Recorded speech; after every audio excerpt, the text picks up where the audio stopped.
Hi, నేను మీ lucky Ram Naik.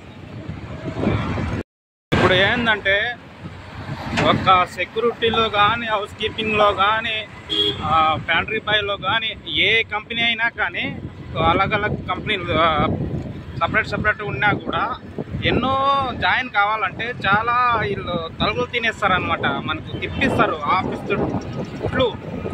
చుట్టుకారం తిప్పిస్తారు. ఒక వారం అట్లా, కొందరికైతే నెల వాళ్ళు పడవచ్చు, కొందరికైతే ట్రైనింగ్ 7 days ఉంటుంది, వారం డేస్ ఉంటుంది.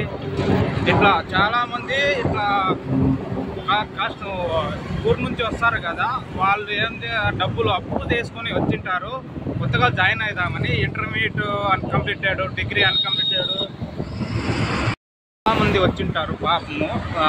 మళ్ళీ రూమ్లో అప్పు అంటే ఫ్రెండ్స్ ద్వారా అట్లా ఫీజు కట్టాలని, ఆడ జాయిన్ అవ్వడానికి ఫీజు కట్టాలి, తర్వాత రూమ్కి ఫీజు కట్టాలి. ఇట్లా అన్నీ చాలా టైం వేస్ట్ అవుతుంది, డబ్బులు వేస్ట్ అవుతుంది. ఆఫీస్లో వర్క్ ఎలా ఉంటుందంటే, మనం జాయిన్ అయ్యే టైంలో ఒకడు అంటే వెరిఫికేషన్ చేస్తారు. మనం ఇది ఆధార్ కార్డు, పాన్ కార్డు అవన్నీ. తర్వాత ఇంకోరు వచ్చేసి ఇంకోరి దగ్గరికి పోతాము, వాడు ఆధార్ కార్డు నేమ్ కరెక్ట్ ఉందా, డేట్ ఆఫ్ బర్త్ పేరు కరెక్ట్ ఉందా అన్నీ చెక్ చేస్తాడు. ఒకడు జాయిన్ చేయించుకుంటాడు, 1 hour వెరిఫికేషన్ అవుతుంది. ఇంకో దగ్గర డ్రెస్ కోడ్, ఇంకో దగ్గర పోవాలా, ట్రైనింగ్ ఇంకో దగ్గర పోవాలా, రిసిప్షన్ ఎంట్రీ ఒక్కరి దగ్గర చేయాలా. ఇట్లా చాలా తరంగాలు ఉంటాయి. ఒకడు జాయిన్ అవ్వటానికి చాలా రాజకీయాలు నడుస్తాయి. అంటే అట్లా ఉంటుంది సిస్టమ్. ఏ కంపెనీలో అయినా ఇట్లా దాంట్లో ఈ రూల్స్ అన్నమాట. ఇవన్నీ కోపం వచ్చేస్తుంది. కొందరికైతే మెంటల్ వచ్చేస్తుంది, వద్దురా స్వామి అనిపిస్తుంది. మనం ఏదో చేసుకోవాలా అని పని అనిపిస్తుంది. దానికంటే స్విగ్గీ, జొమాటోలు మేలు అని అనిపిస్తుంది. అది గైస్, కష్టాలు చాలా ఉన్నాయి జాయిన్ అవ్వడానికి. ఇది మన లైఫ్, ఇది మన జీవితం. ఇప్పుడు కంపెనీకి పోయిన తర్వాత ఇక్కడ ఆఫీస్లో ఏమేమి డాక్యుమెంట్స్ సబ్మిట్ చేశామో అది కూడా నువ్వు ఎక్కడైతే నువ్వు అటెండ్ అయినావో, ఎక్కడైతే నువ్వు పని చేయాలా, వర్క్ చేయాలా అనుకున్నావో అక్కడ అవి కూడా సబ్మిట్ చేయాలి. ఇవన్నీ చాలా కష్టాలు ఉన్నాయి. సో వచ్చేటప్పుడు ఎవరైనా కొత్త వాళ్ళు జాయిన్ అవుదాము అనే వాళ్ళు అయితే ఇవన్నీ ప్లానింగ్ తెలుసుకొని వచ్చేది బెటరు.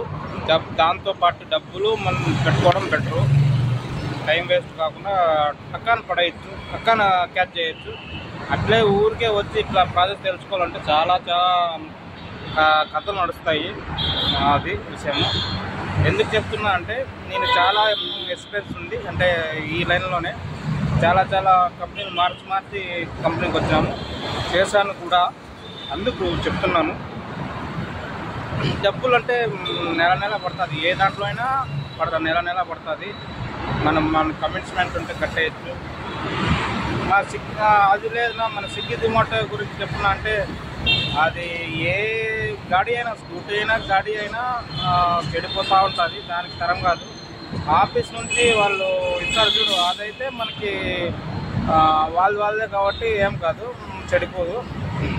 చెడిపోయినా వాళ్ళే చూసుకుంటారు. పెద్ద ట్రాఫిక్లో అయితే నాకు తెలిసిన కొద్ది అయితే ఒక బైక్ తరం కాదు. బైక్ అనేది స్విగ్గీ జొమాటోకి తరం కాదు. దానికే కాదు, అది గేర్ల బాక్సులు అంట అవన్నీ పోతూ ఉంటాయి. కొడతా ఉండాలా, రిపేర్లు వస్తూ ఉంటాయి, షోరూమ్కి ఇస్తూ ఉండాలా. ఇది స్కూటీ అయితే బెస్ట్, చాలా బెస్ట్. బెంగళూరులో కానీ ఎక్కడ ట్రాఫిక్లో, ఏ సిటీలో పోయినా కూడా ట్రాఫిక్ ఎక్కువ ఉండే చోట్లన్నీ స్కూటీనే బెస్ట్ నాకు తెలిసి. నా స్కూటీ నేను తెచ్చాను. ఇది స్కూటీ,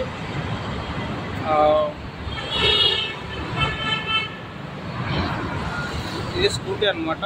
అది హోండా యాక్టివా, హోండా 125. అది విషయము. ఎక్కడైనా మేలుకుందాం.